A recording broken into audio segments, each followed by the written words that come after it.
Olá, meus amigos, minhas amigas que nos acompanham aqui pelo canal do Conhecendo o Espiritismo, no nosso estudo semanal Conhecendo o Nosso Lar.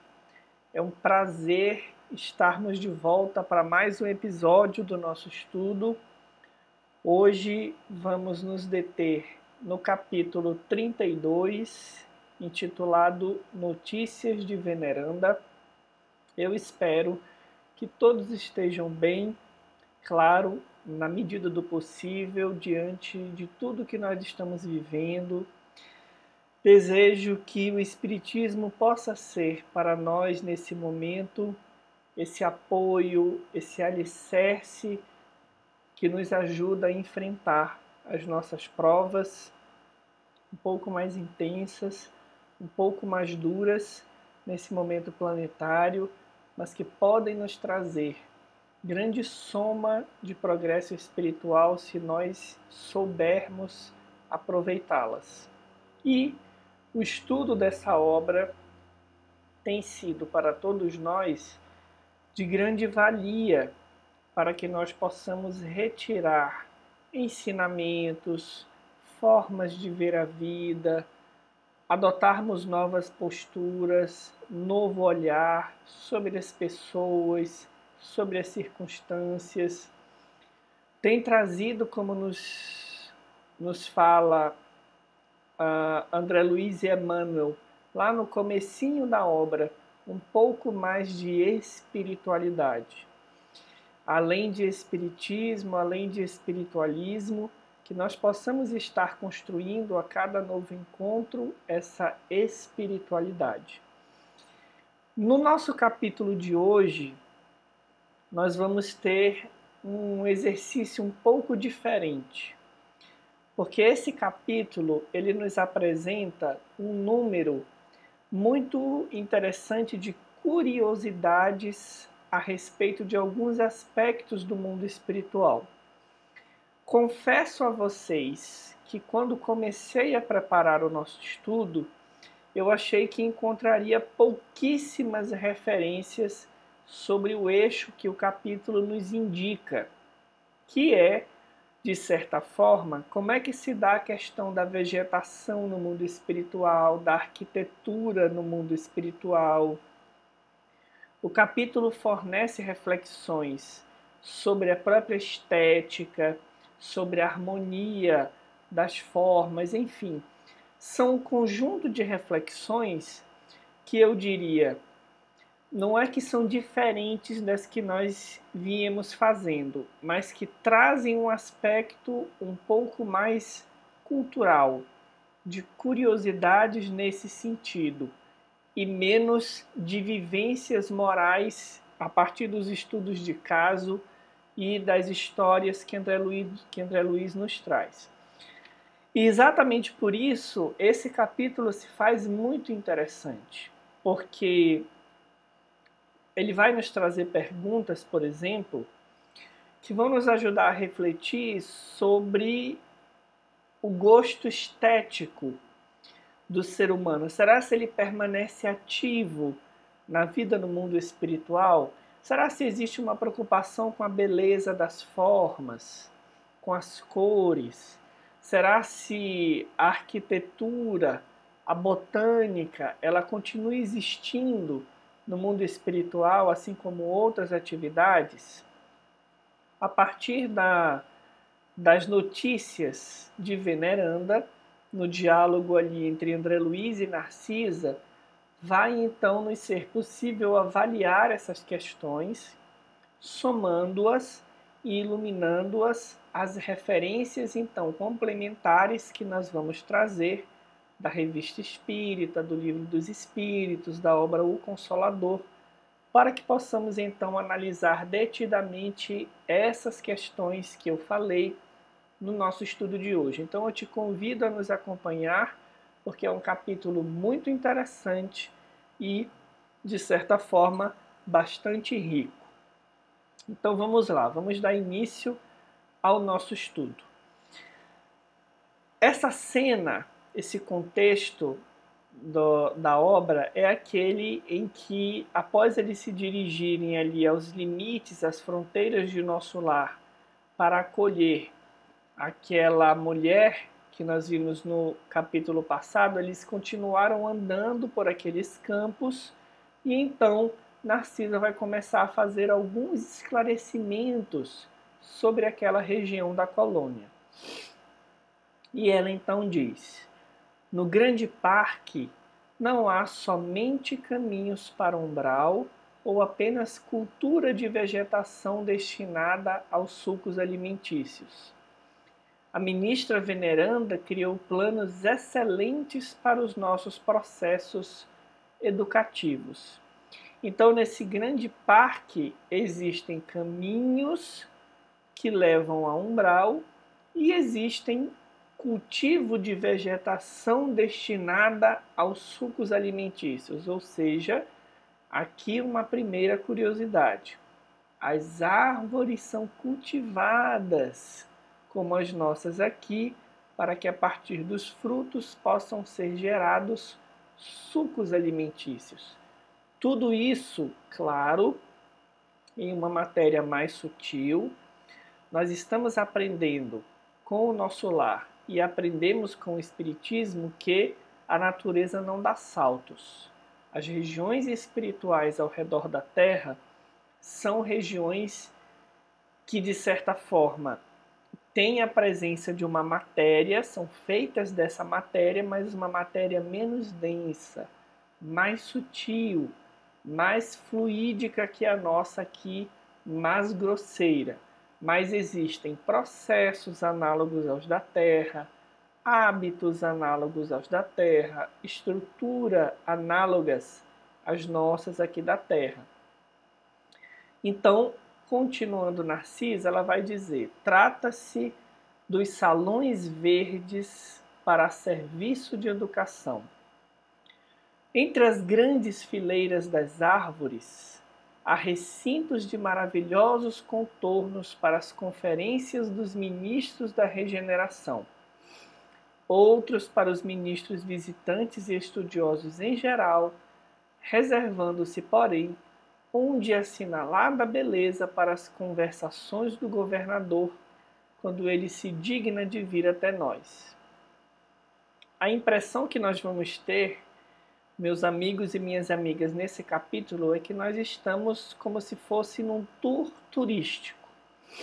Então nós vamos convidar você para que, juntamente com Narciso e André Luiz, nós possamos andar por nosso lar.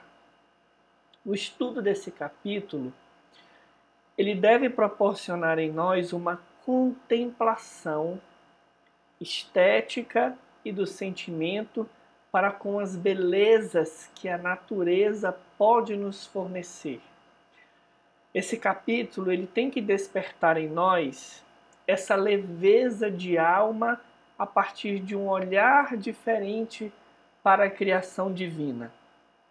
Então, quando nós vamos lendo essas descrições de Narcisa, é como se nós estivéssemos caminhando com ela e com André Luiz por nosso lar, e que ao final dessa caminhada nós possamos sair da nossa casa, e se vivemos na selva de pedras da cidade, mesmo que sendo olhando para o céu, ou se temos a possibilidade de um quintal ou de algumas plantas, que nós possamos olhar diferente para esses seres, para essas estruturas, que o nosso senso estético e de união com a divindade, ele possa ser aprimorado a partir do que nós vamos estudar. Então, Narcisa está falando aqui que Veneranda criou, entre as grandes fileiras das árvores, recintos de contornos maravilhosos para as conferências dos ministros da regeneração, há outros para ministros visitantes e um de reservada beleza ou de assinalada beleza para o governador. Periodicamente, diz Narcisa, as árvores eretas se cobrem de flores dando a ideia de pequenas torres coloridas, cheias de encantos naturais. Temos assim no firmamento o teto acolhedor com as bênçãos do sol ou das estrelas distantes. Então imaginem essas grandes árvores cobertas de flores no jardim maravilhoso. Entre essas árvores, as estruturas para as conferências dos ministros, para a governadoria, para os visitantes. Vai dando, de certa forma, se é que eu posso me utilizar dessa palavra, uma inveja, né? De que nós gostaríamos de ter acesso a essas regiões maravilhosas. Temos que fazer por merecer, não sermos julgados aptos a irmos para lá.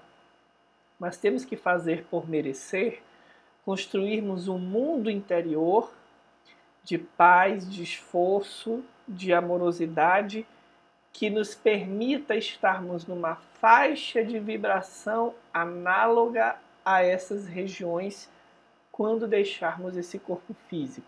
Porque, como aprendemos, não há uma condenação exterior da criatura. Nós nos colocamos em regiões como essas, de muita beleza, de muita paz, ou vamos nos colocar em regiões que correspondam ao nosso mundo íntimo, de sombras, de trevas, de secura, enfim. Então, prossegue aqui André Luiz dizendo: devem ser prodigiosos esses palácios da natureza. Acrescentei: todos os ministérios pediram cooperação, inclusive o da união divina. Aqui já é Narcisa falando. Nós fizemos uma abreviação no texto, deixando as partes mais interessantes aqui para a nossa análise, né? Então, Narcisa vai dizer para André Luiz que todos os ministérios, depois dessa obra inicial de Veneranda, pediram cooperação, inclusive, vejam só que beleza, o Ministério da União Divina, que é aquele mais superior que liga nosso lar às esferas superiores, que solicitou o concurso de Veneranda na organização de recintos dessa ordem lá no Bosque das Águas. Lembram do Bosque das Águas, aquela região de rios, de afluentes, onde a água é enchida de substâncias, magnetizada de substâncias para abastecer a colônia como um todo? Os mais interessantes, diz Narcisa, todavia, a meu ver, são os que se instituíram nas escolas.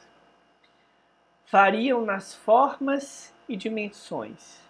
Nos parques de educação do esclarecimento, instalou a ministra um verdadeiro castelo de vegetação em forma de estrela, dentro do qual se abrigam 5 numerosas classes de aprendizados e 5 instrutores diferentes.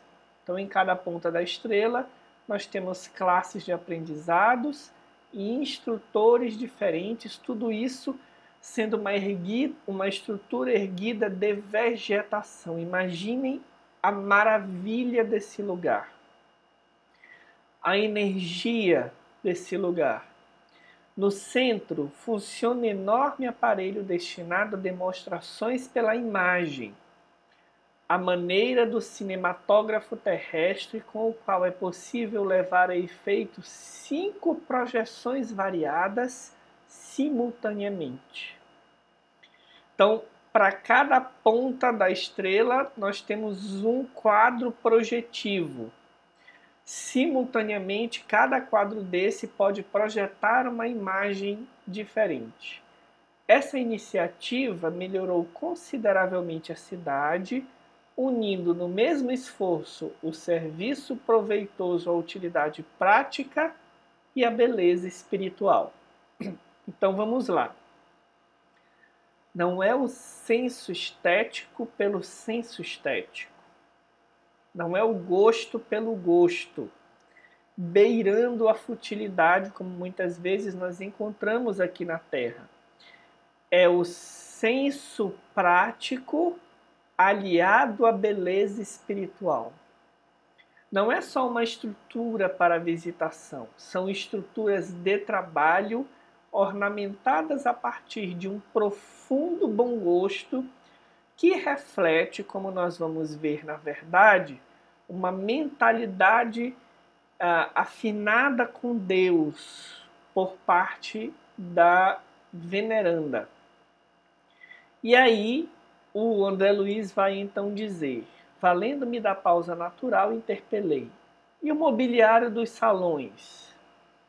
Tal como grandes recintos terrenos, então esse mobiliário desses salões, como é que eles se dão? Como é que eles se desenham? Nós tivemos aqui uma abreviação do texto, mas o texto está remetendo à pergunta de André Luiz se eles são tal como o dos grandes recintos terrenos, esses mobiliários. Eles são semelhantes ao dos recintos terrenos? Vamos ver o que Narcisa responde. Então ela vai nos dizer: há diferença. A ministra ideou os quadros evangélicos do tempo que assinalou a passagem do Cristo pelo mundo e sugeriu recursos da própria natureza. Então vamos lá, gente. Vejam que maravilha.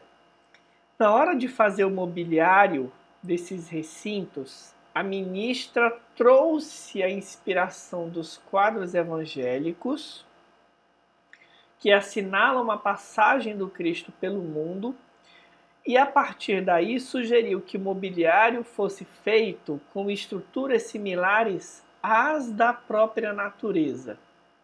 Isso tem um motivo, vamos conferir qual é. Cada salão natural tem bancos e poltronas esculturados na substância do solo, forrados de relva olente e macia. Então, os móveis, eles são como se fossem estruturas que continuam a textura da natureza. Não são móveis que divergem do ambiente. É como se eles fossem organicamente postos ali, construídos ali.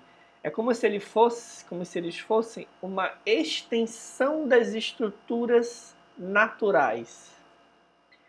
Isso imprime formosura e disposições características.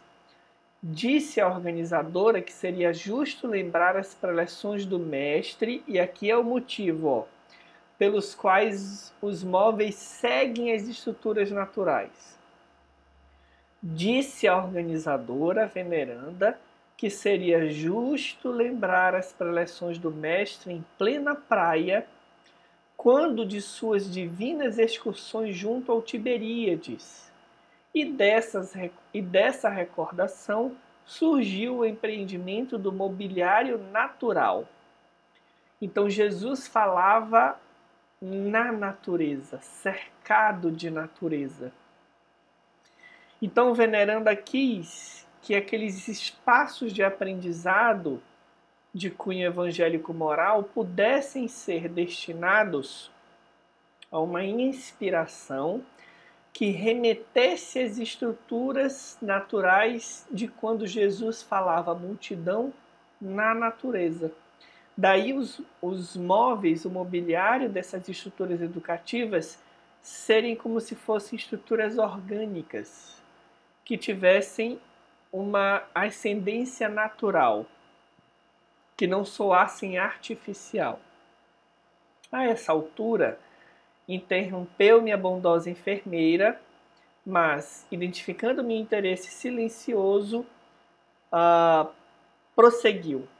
Aliás, antes, Narcisa vai completar aqui outra informação interessante. Esses mobiliários que são feitos como se fossem da relva da natureza, Eles exigem uma conservação que traz cuidados permanentes, mas a beleza dos quadros representa vasta compensação. Então, as plantas crescem, se desenvolvem em nosso lar naturalmente, como nós as vemos fazer aqui. O jardim exige cuidados para que ele possa se manter belo, igual como nós temos aqui jardins que carecem de cuidado, mas que, pela beleza, isso representa vasta compensação diante dessas necessidades de cuidado. Então, agora sim, a Narcisa vai continuar com a sua explicação. O mais belo recinto do nosso ministério é o destinado às palavras, às palestras, melhor dizendo, do governador. A ministra veneranda descobriu que ele sempre estimou as paisagens de gosto helênico, lá do mundo grego mais antigo, e decorou o salão a traços especiais, formados em pequenos canais de água fresca, pontes graciosas, lagos minúsculos, palanquins de arvoredo e frondejante vegetação. Então, vejam que carinho, gente. A veneranda descobriu o gosto estético do governador e fez o recinto destinado às palestras dele com afinidades no que diz respeito a esse gosto ali de origem mais antiga, helênica. Mas não é só isso. Cada mês do ano mostra cores diferentes, em razão das flores que se vão modificando em espécie de 30 a 30 dias. Vamos imaginando, cada mês do ano, uma decoração diferente, natural. Flores de cores diferentes vão se alternando a depender do mês do ano. A ministra reserva o mais lindo aspecto para o mês de dezembro, em comemoração ao Natal de Jesus, quando a cidade recebe os mais formosos pensamentos e as mais vigorosas promessas dos nossos companheiros encarnados na Terra e envia, por sua vez, ardentes afirmações de esperança e serviço às esferas superiores em homenagem ao Mestre dos Mestres. Gente, se nós ficamos agraciados com as decorações natalinas nas nossas estruturas rústicas, muitas vezes do planeta, imaginem um local como esse, decorado para o Natal, preparado para essa homenagem a Jesus. Nesse período em que os corações se harmonizam mais, se lembram de Jesus, ainda que vagamente. Então vamos imaginando quanta beleza existe nesse local que Narcisa está aqui narrando. E aí ela vai dizer, então, algo interessante, que é o seguinte: a maioria dos forasteiros, ou seja, os que estão de passagem, que se hospedam em nosso lar, costuma vir até aqui só no propósito de conhecer esse palácio natural que acomoda, isso aqui é chocante, confortavelmente mais de 30.000 pessoas. Então, as palestras do governador, os eventos, têm capacidade aí nesse local, que foi todo descrito aqui, para mais de 30.000 pessoas. Ouvindo os interessantes informes, eu experimentava um misto de alegria e curiosidade. O salão da ministra veneranda, continuou Narcisa animadamente, é também esplêndido recinto, cuja conservação nos merece especial carinho. Todo nosso préstimo será pouco para retribuir as dedicações dessa abnegada serva de nosso Senhor. Agora a atenção vai ser voltada para a pessoa de Veneranda. Vamos descobrir um pouquinho quem é essa ministra. Grande número de benefícios nesse ministério foram por ela criados para atender aos mais infelizes. Sua tradição de trabalho em nosso lar é considerada pela governadoria como das mais dignas. É a entidade com o maior número de horas de serviço na colônia e a figura mais antiga do governo e do ministério em geral. Impressionado, aliás, permanece em tarefa ativa nesta cidade há mais de 200 anos. Imagine a quantidade de horas de serviço que essa alma tem. Impressionado com as informações, adiantei como deve ser respeitável essa benfeitora. Então, se nós já estávamos apaixonados por essa alma, pelo gosto estético dela, pelo carinho, pelo olhar diferenciado para a natureza e por tudo o que isso significa, nós vamos vendo agora que essa delicadeza dela não é somente um conhecimento de estética, de arte, de vegetação.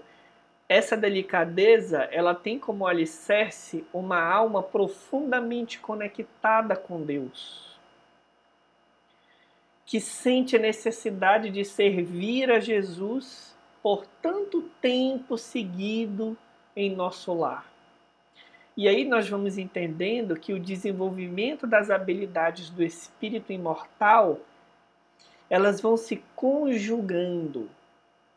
Ora nós trabalhamos mais o nosso senso estético, ora nós vivemos provas mais difíceis para despertar em nós virtudes, ora momentos mais tranquilos, em que nós nos dedicamos a pesquisas, a aprendizado. A dança da vida, ela vai moldando a nossa personalidade espiritual sempre no rumo da perfeição. Mas tem mais informações sobre Veneranda. Narcisa diz assim: você diz muito bem, atalhou Narcisa com reverência, é criatura das mais elevadas de nossa colônia espiritual. Os 11 ministros que com ela atuam na regeneração ouvem-na antes de tomar qualquer providência de vulto. Então ela é uma referência de amorosidade e conhecimento. Em numerosos processos, a governadoria se socorre dos seus pareceres. Vejam que interessante. Até a governadoria busca a sabedoria de Veneranda. Com exceção do governador, a ministra Veneranda é a única entidade em nosso lar que já viu Jesus nas esferas resplandecentes. Gente, um dia nós vamos ver Jesus. Nós lemos as narrativas evangélicas, o que as pessoas sentiam quando estavam próximas a Jesus. E percebermos que uma alma já com uma evolução relativa, como a de Veneranda, já foi capaz de contemplar Jesus, nos enche de esperança. Porque nos faz lembrar que Jesus não é uma figura de uma história narrada nos evangelhos. Ele não é a narração de fatos. Ele é uma entidade, um espírito vivo que continua trabalhando em nosso favor e aguardando a nossa adesão ao seu programa de progresso espiritual. Mas, apesar de Narcisa ter visto já Jesus, prossegue Veneranda, melhor dizendo, prossegue Narcisa dizendo, ela nunca comentou esse fato de sua vida espiritual e esquiva-se a menor informação a tal respeito. Além disso, há outra nota interessante relativamente a ela. Um dia, há 4 anos, nosso lar amanheceu em festa.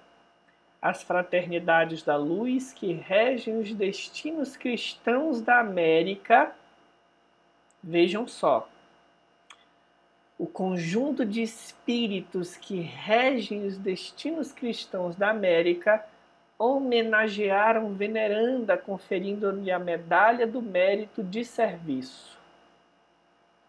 A primeira entidade da colônia que conseguiu até hoje semelhante triunfo, apresentando 1 milhão de horas de trabalho útil.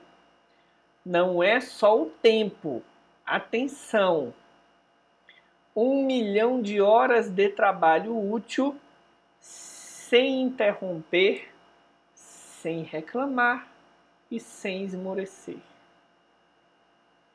1 milhão de horas. Ah, Marcelo, eu vou para nosso lar, vou trabalhar 1 milhão de horas, quero ver se vão me dar essa medalha. Muita calma nessa hora. 1 milhão de horas, sem interromper, sem reclamar e sem esmorecer. E cá eu pensando em nós outros que estamos alguns meses com uma circunstância mais adversa de uma pandemia e reclamamos todos os dias, esmorecemos quase sempre. São coisas para a gente refletir. Porque se nós queremos alcançar a posição de uma veneranda, tudo que nós vivemos aqui na Terra é um exercício pequenino, mas um exercício para que um dia nós possamos chegar nessa condição. Nós não podemos imaginar que o trabalho de veneranda em nosso lar é fácil. É uma comunidade de pessoas. Tem desafios de convivência, tem providências, tem problemas, tem urgências. E mesmo assim, ela alcançou a marca de 1 milhão de horas de serviço sem reclamar, sem interromper e sem esmorecer. Generosa comissão veio trazer a honrosa mercê, mas em meio do júbilo geral, reunidos na governadoria, os ministros, reunidos a governadoria, melhor dizendo, os ministérios e a multidão na Praça Maior, a ministra veneranda apenas chorou em silêncio. Entregou em seguida o troféu aos arquivos da cidade, afirmando que não o merecia e transmitindo-o à personalidade coletiva da colônia. A homenagem foi para todos. Apesar dos protestos do governador, desistiu de todas as homenagens festivas com que se pretendia comemorar mais tarde o acontecimento, jamais comentando a honrosa conquista. E aí o André Luiz então diz: extraordinária mulher, disse eu, por que não se encaminharia a esferas mais altas? Boa pergunta, não é, gente? E nós aqui já devemos estar pensando isso. Por que Narcisa fica em nosso lar? E aí, narra André Luiz, Narcisa baixou o tom de voz e declarou: intimamente, atenção para essa informação. Intimamente, ela vive em zonas muito superiores à nossa e permanece em nosso lar por espírito de amor e sacrifício. Soube que essa benfeitora sublime vem trabalhando há mais de 1000 anos pelo grupo de corações bem-amados que demoram na terra e espera com paciência. Veneranda poderia estar em outras regiões, mas assim como o Bezerra de Menezes, que pediu para continuar na terra até que cessasse a última lágrima, Veneranda continua servindo em nosso lar. O detalhe mais interessante, porém, é o fato de que, apesar de estar nessa zona que não é superior, e de já poder habitar outras, ela vive em outras zonas superiores intimamente. Então vejam que outra lição maravilhosa para nós. Nem sempre é o lugar onde nós estamos. É aonde as nossas conquistas espirituais nos permitem viver intimamente. Acontece que como nós nos afinizamos ainda muito com as energias grosseiras do planeta, com as ondas vibratórias negativas, intimamente nós também vivemos assim. Mas é possível que o espírito viva intimamente em regiões já superiores, escolhendo permanecer em caráter de serviço em zonas inferiores. Outro detalhe, há 1000 anos, essa alma vem trabalhando em prol dos que ama e que se demoram na Terra por escolhas ainda equivocadas, e espera com paciência.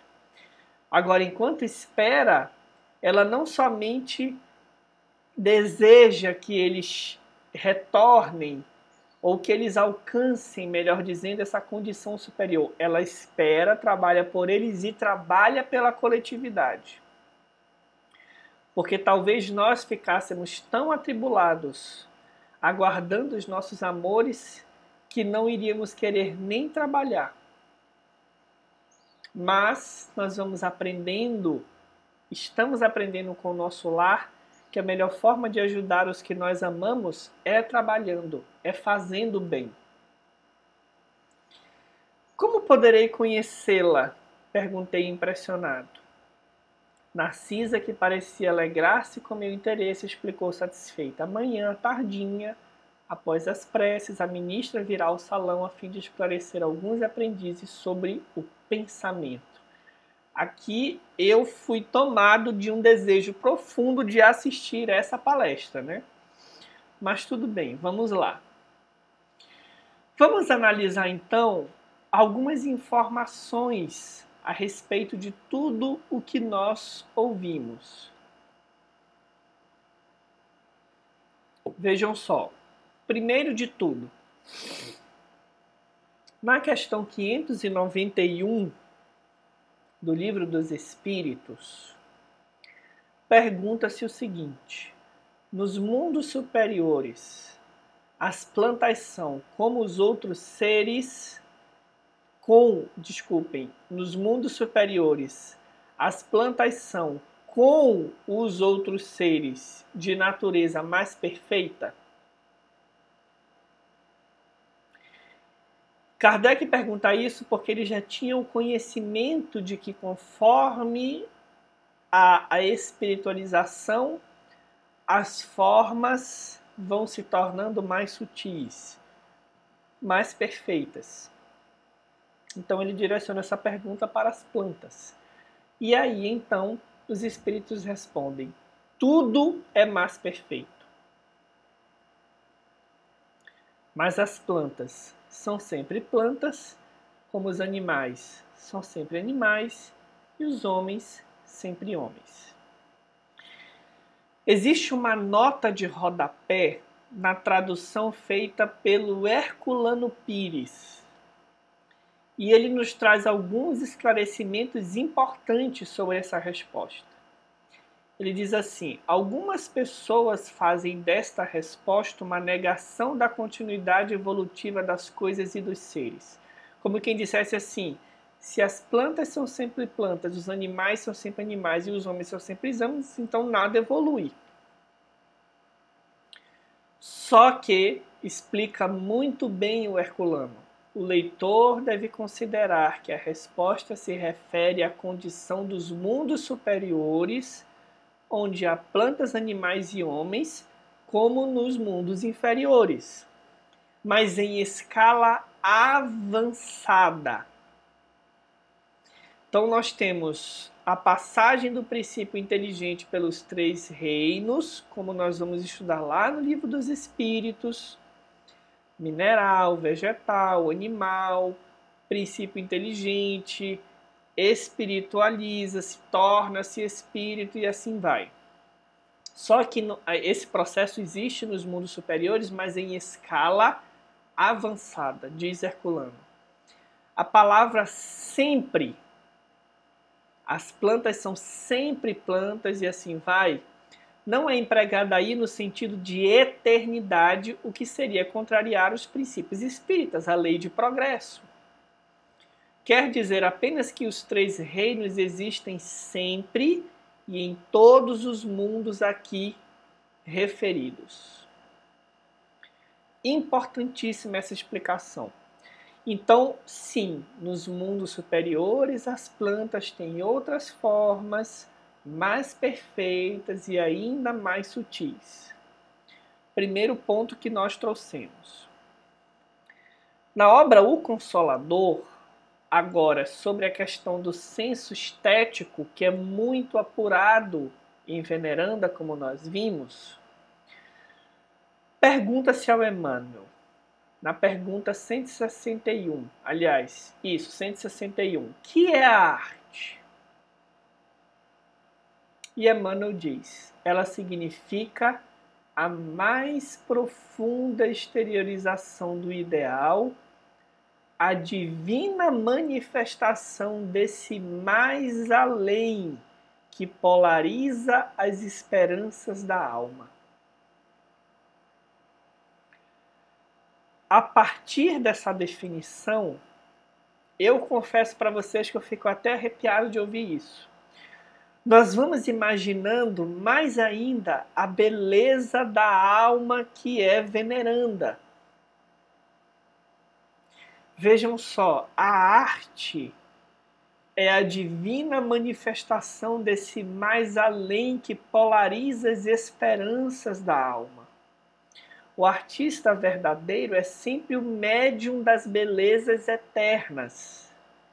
E o seu trabalho em todos os tempos foi tanger as cordas mais vibráteis do sentimento humano, alçando-o da terra para o infinito e abrindo em todos os caminhos a ânsia dos corações para Deus, nas suas manifestações supremas de beleza, sabedoria, paz e amor. Todos esses jardins, essas estruturas arquitetônicas que Veneranda faz, falam desse ideal de beleza, desse mais além, dessa ascensão que Veneranda já possui no que diz respeito a essa união com a divindade, que é a união com a natureza. Todos esses fatores, amorosidade, caridade, senso estético apurado, vão se unindo e vão construindo uma alma ímpar, como a de Veneranda.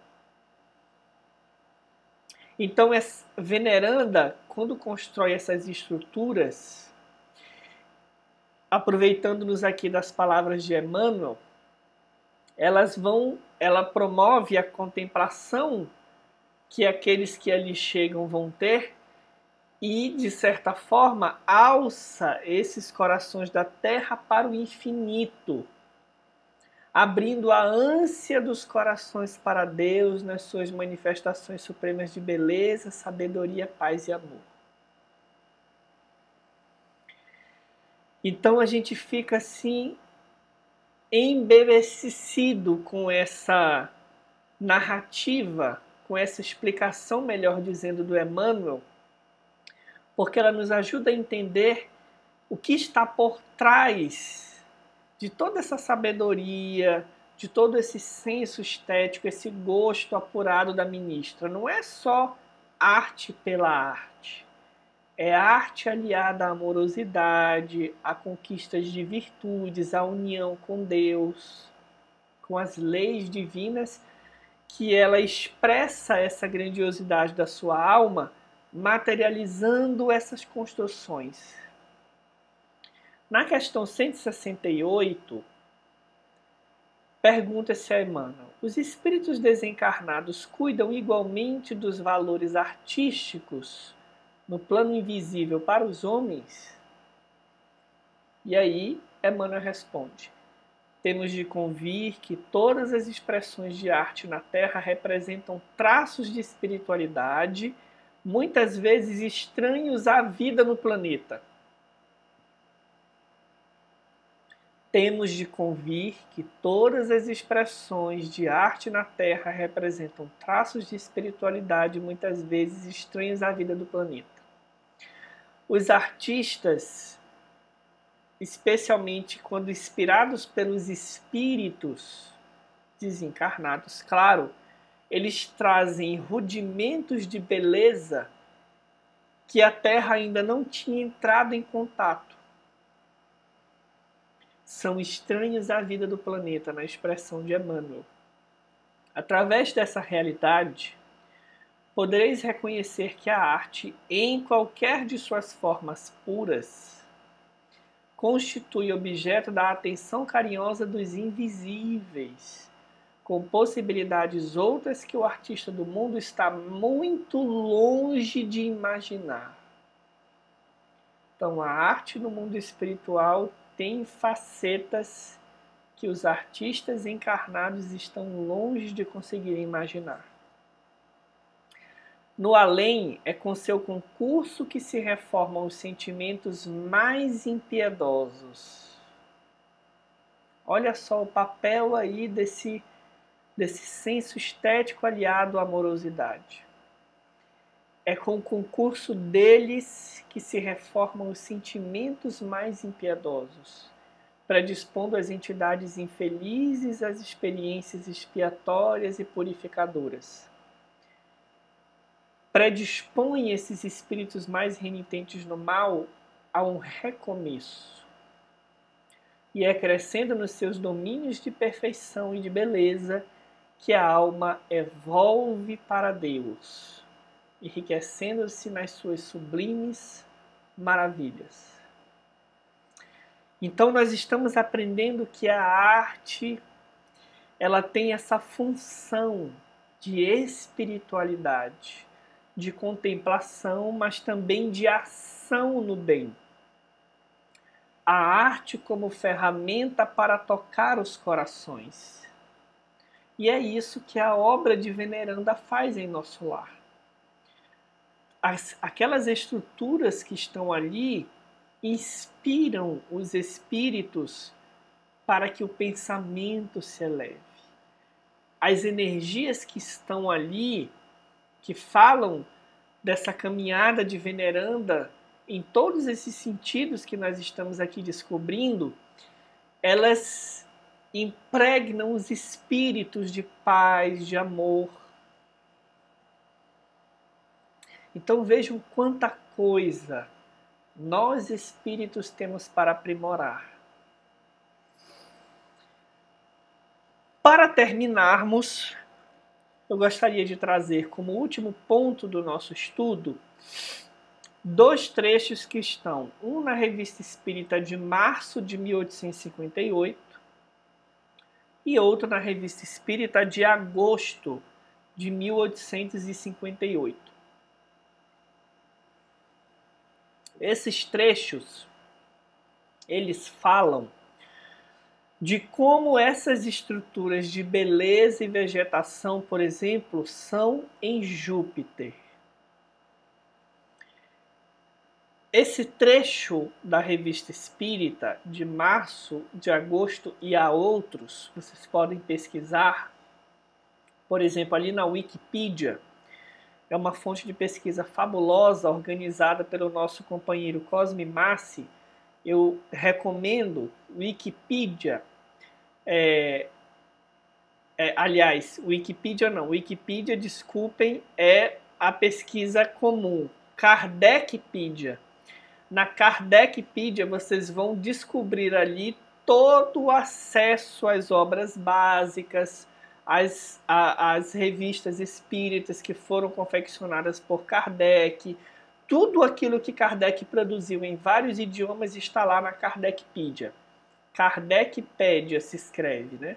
Então acessem, vão em busca da Revista Espírita de 1858, que lá vão ter esses pedaços em que Kardec e outros companheiros ali analisam as comunicações dos espíritos descrevendo a vida em Júpiter, que, segundo os próprios espíritos, é, do nosso sistema solar, o planeta mais evoluído.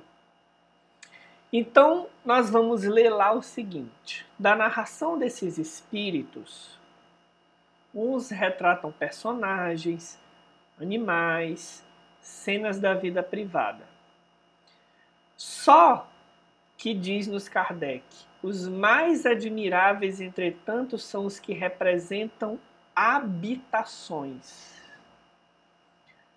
verdadeiras obras-primas de que coisa alguma na Terra nos poderia dar uma ideia, pois não se assemelham a nada que conhecemos. É um gênero de arquitetura indescritível, tão original e, entretanto, tão harmoniosa, de uma ornamentação tão rica e tão graciosa que desafia a mais fecunda imaginação. Meus amigos e minhas amigas, por que eu estou trazendo isso? Se nós ficamos maravilhados com as estruturas de Veneranda, eu convido vocês a contemplarem as estruturas de Júpiter, no que diz respeito à vegetação, à arquitetura, a união entre essas duas coisas no desenvolvimento da estética, como um olhar do espírito que uniu-se ou está se unindo a Deus. Vamos lá. Perdoe-me pela extensão do texto, mas é porque, como é uma curiosidade, só me resta ler aqui para vocês, para que nós possamos nos maravilhar com essas informações. As moradias em Júpiter, elas são móveis. Eu sei que isso é chocante, mas Kardec nos avisou aqui no slide anterior. Desafia a mais fecunda imaginação. Então, diz-nos aqui a narração: a imobilidade da morada, o ponto fixo do lar, eram um entrave para todas as nossas grandes obras, diz o espírito que fala de Júpiter, que habita em Júpiter. Hoje, pelo fácil deslocamento dessas moradas de pássaros, pela possibilidade de nos transportarmos, assim como aos nossos, para qualquer lugar do planeta, a hora que bem quisermos, nossa existência no mínimo duplicou, e com ela tudo quanto ela pode produzir de útil e de grande. Gente, imaginem, você está aí na sua casa e você diz assim: ah, eu queria visitar o Grand Canyon. A casa vai visitar o Grand Canyon. Ah, eu queria ir na floresta amazônica, contemplar as belezas da região amazônica, do Pantanal.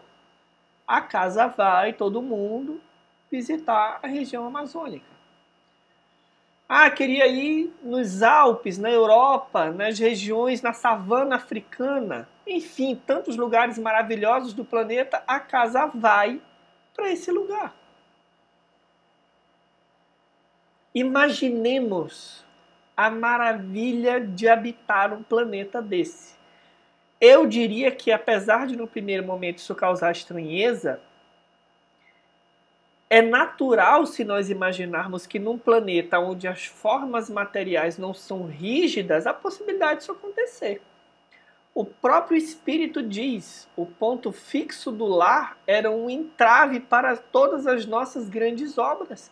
Ora, se a matéria é mais fluídica, mais sutil, por que não pensar que uma residência pode se transportar? Natural. Em certas épocas do ano, acrescenta o espírito, em certas festas, por exemplo, verás aqui o céu obscurecido pela nuvem de habitações que vem de todos os pontos do horizonte. É um curioso ajuntamento de moradias esbeltas, graciosas, leves, de todas as formas, de todas as cores, equilibradas em diversas alturas e continuamente em marcha da cidade baixa para a cidade celeste. Alguns dias depois, faz-se o vazio pouco a pouco e todos esses pássaros se vão. Então, quando tem festa, as casas se reúnem para que os habitantes interessados ali naquela festividade possam compartilhar da convivência, das belezas de uma convivência não mais maculada pelo egoísmo, pela inveja, pela violência, pelo crime. Nada falta a essas moradias flutuantes, nem mesmo o encanto da verdura e das flores. Aqui, lembrando de Veneranda.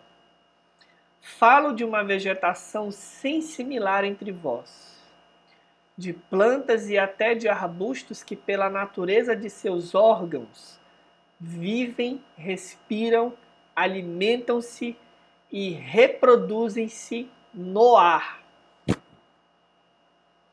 Então, as plantas não precisam estar enraizadas na terra. São outros órgãos que elas possuem.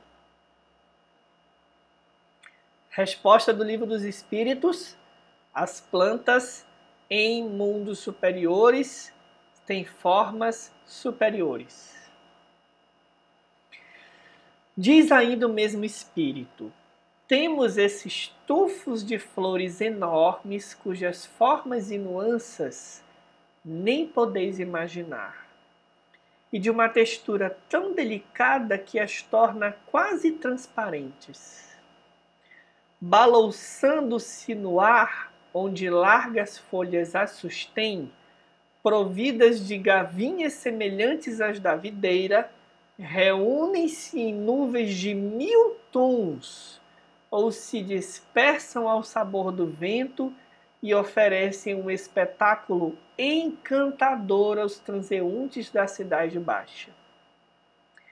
Imagina a graça dessas jangadas de verdura, desses jardins flutuantes que nossa vontade pode fazer e desfazer e que por vezes duram toda uma estação. Essas habitações, elas são formadas por esses espíritos, por essas plantas de natureza diferente e duram uma estação inteira. Longos rastilhos de lianas e de ramos floridos se destacam dessas alturas e descem até o solo. Cachos enormes se agitam, exalando perfume das pétalas que se destacam. Os espíritos que viajam pelo ar aí estacionam. É um lugar de repouso e de reencontro, e se assim o desejarem, um meio de transporte para terminar uma viagem sem fadigas e em boa companhia. Maravilha, né, gente? Estruturas existentes em Júpiter. Mas calmem que ainda tem mais. Agora sim, como última referência, eu vou trazer aqui a narração. Aqui não é mais o espírito descrevendo, é um colaborador da revista espírita chamado Victorien Sardou, que vai então resumir a narração que certo espírito deu para ele de como se dá o processo arquitetônico em Júpiter. Diz assim: a casa tem 4 faces, como as nossas, mas seria erro considerar isso como regra geral. É construída com uma certa pedra que os animais tiram das pedreiras do norte e cuja cor o espírito compara aos tons esverdeados que por vezes tomam o azul do céu ao pôr do sol. Quanto à sua dureza dessa rocha, dessa pedra, pode-se fazer uma ideia por essa comparação de Palissy, que é o espírito então que narra, Bernard Palissy, que ela fundir-se-ia sob a pressão dos nossos dedos humanos tão rapidamente quanto um floco de neve, posto seja uma das matérias mais resistentes daquele planeta. Isso é para dar um nó na nossa cabeça. A matéria mais resistente de Júpiter cederia a uma pressão dos nossos dedos. E aqui, para a gente fazer uma reforma, é uma sujeirada, é uma matéria grosseira. Às vezes eu passo pelas obras acontecendo na cidade e penso: como o nosso planeta, apesar de ser maravilhoso, ainda é rudimentar. 6 meses, 2, 3, 5 anos para fazermos grandes obras. Porque a matéria é grosseira demais. Nessas paredes, os espíritos esculpiram ou incrustaram estranhos arabescos que o desenho procura reproduzir. São ornamentos gravados na pedra e depois coloridos, ou incrustações feitas na solidez da pedra verde por um processo atualmente muito em voga e que mantém toda a graça dos contornos dos vegetais, toda a delicadeza de seus tecidos e toda a riqueza de seu colorido. Uma descoberta, acrescentou o Espírito, que fareis um dia e que entre vós mudará muitas coisas. Graças a Deus. Um dia o nosso planeta vai descobrir esse tipo de matéria. A grande janela da direita apresenta um exemplo desse gênero de ornatos. Uma de suas bordas mais não é que um enorme caniço cujas folhas foram conservadas. O mesmo ocorre no coroamento da janela principal, que imita a forma da clave de sol. São plantas sarmentosas, enlaçadas e petrificadas. É por tal processo que eles obtêm a maior parte dos coroamentos dos edifícios, dos portões, das balaustradas, etc. Por vezes, aqui ele vai descrever o processo. A planta é colocada na parede com suas raízes em condições de crescer livremente. Ela cresce, desenvolve-se, suas flores se espalham ao acaso e o artista não as petrifica no lugar, senão quando adquiriram todo o desenvolvimento desejado para a ornamentação do edifício. A casa de Palissy é quase que inteiramente decorada por esse processo. Gente, vejam que coisa fantástica. Eu trago, por exemplo, uma roseira, coloco como se fosse essa roseira, ou uma samambaia, ou uma orquídea, junto à parede. Essa planta cresce obedecendo às suas determinações naturais e quando eu quero preservar aquele formato, eu uso essa matéria e petrifico aquela forma.